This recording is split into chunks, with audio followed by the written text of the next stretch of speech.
प्रधानमंत्री जन औषधि केंद्र उत्तर प्रदेश में ही नहीं पूरे देश में जितने हमारे CSC हैं PSC सब में खोली जा रही है और बाज़ार से इसका मूल्य यहाँ लेने पर लगभग 50 से 80% कम मूल्य पर दवाएं मिलेंगी और बाज़ार से काफ़ी सस्ती दवाएं हैं। ये हमारे जो इस मुल्क में गरीब लोग हैं उनको ध्यान में देते हुए बात आई है कि नहीं हमारी जन औषधि केंद्र अस्पतालों को खोलना चाहिए। तो आज यहाँ खोला गया है और इसका उद्घाटन आज से प्रारंभ हुआ है। मेरे द्वारा पिता का शुरू किया गया है और ये अब काम करना शुरू करेगी। ये बाज़ार से लगभग 80% कम मूल्य पर दवा यहाँ उपलब्ध रहेगी।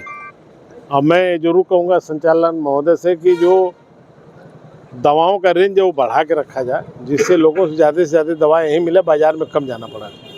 क्या लग रहा है जो बाहरी दवाएं अब हॉस्पिटल से लिखी जा रही हो उसको रोकने में कारगर साबित होगा? ना, अस्पताल में तो मोस्टली दवाएं हैं, लिखी कम जाती है, रेयर केस में लिखी जाती हैं जो उपलब्ध नहीं है किन्हीं कारण बस वो लिखी जाती हैं।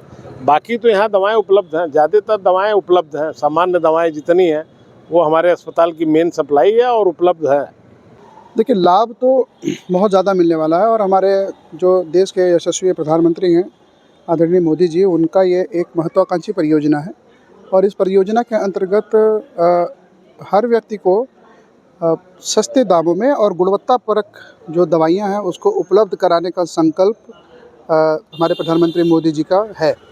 और इस परियोजना के अंतर्गत में हॉस्पिटल्स जो भी सरकारी चिकित्सालय है, जैसे जिसमें आपका CSC हो गया, सामुदायिक स्वास्थ्य केंद्र, प्राथमिक स्वास्थ्य केंद्र, जिला अस्पताल, महिला अस्पताल, मेडिकल कॉलेज, इस तरह के जो हॉस्पिटल हैं उनके परिसर के अंदर में जन औषधि की स्थापना लगातार की जा रही है। और ये आपको बताते हुए बहुत हर्ष है कि हमारे उत्तर प्रदेश में इस पूरी योजना में टॉप नंबर 1 पे उत्तर प्रदेश हमारा चल रहा है, जिसमें हम 3 महीने के अंदर में 1000 जन औषधि खोलने का एक लक्ष्य रखे थे, जिसमें हमने 700 जन औषधि खोल लिया है। अभी अगले 15-20 दिनों में 300 जन औषधि और खोल के 1000 के लक्ष्य को पूरा करेंगे। दवाएं इतनी सस्ती हैं कि आपको मैं एक छोटा सा उदाहरण दे रहा हूं कि बाज़ार में मिलने वाला पेंटाप्रोजोल डोम्पेरिडोन जो बाज़ार में अन्य ब्रांड के नाम से मिलता है, उसका दाम लगभग 90 से 95 रुपया प्रति स्ट्रिप है पत्ते का, 10 कैप्सूल्स का।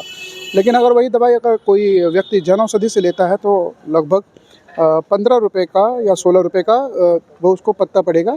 तो ये एक बहुत बड़ा अंतर है। और इसी तरह से शुगर और ब्लड प्रेशर की दवाइयाँ बहुत ज़्यादा जन औषधि से ली जाती हैं। जैसे कोई भी मरीज़ है जिसे शुगर और ब्लड प्रेशर है तो लगभग महीने का वो, अगर आप उदाहरण के तौर पर लें कि 5000 रुपये की भी दवाई वो हर महीने बाहर की बाज़ार की दवाइयाँ खाता है, तो अगर वो अपनी दवाइयों को जन औषधि में शिफ्ट करता है तो उसको ये दवाइयाँ लगभग 800 से 900 रुपये हो जाती है, जो कि एक बहुत बड़ा अंतर है। लगभग 80% दवाइयाँ सस्ती हो जाती हैं। और लोगों में जन औषधि केंद्र को लेकर भ्रामक अफवाहें फैलाई जाती है कि ये दवाएं काम नहीं करेगी, बाहर की जो मेडिकल की दवाएं हैं वो और अच्छे तरीके से काम करती हैं। इस पे लेके आप क्या कहें? नहीं, ये जो भ्रम की स्थिति है वो मेरा अपना खुद का 22 साल का फार्मा मार्केटिंग का एक्सपीरियंस है और ये जो भ्रम की स्थिति है वो ऐसे एक तरह का नैरेटिव फैलाया गया है, इसमें कहीं कोई सच्चाई नहीं है। और जहाँ तक मैं आपको बताना चाहता हूँ आपके चैनल के माध्यम से कि चाहे वो जन औषधि की दवाई हो चाहे वो बाहर की दवाई हो, वो भारतवर्ष में गुणवत्ता के जो मानक हैं, जो पैरामीटर हैं, वो सारे उस पैरामीटर को जब पार करते हैं तब बाज़ारों में उतरते हैं। तो चाहे वो जन औषधि की दवाई हो और चाहे वो बाहर की दवाई हो, जिसको आप जन औषधि में को 14 रुपये में खरीद रहे हैं और बाहर 95 रुपये में खरीद रहे हैं, दोनों दवाइयाँ मानक के जो गुणवत्ता के जो मानक हैं, जो पैरामीटर हैं, जो एसेज हैं, जो टेस्टिंग रिपोर्ट्स हैं, वो दोनों के एक बराबर होते हैं। और जब वो दोनों वहाँ से पास होते हैं तभी वो बाज़ार में उतारे जाते हैं। ये भारत सरकार के नियम और कानूनों के अंदर में।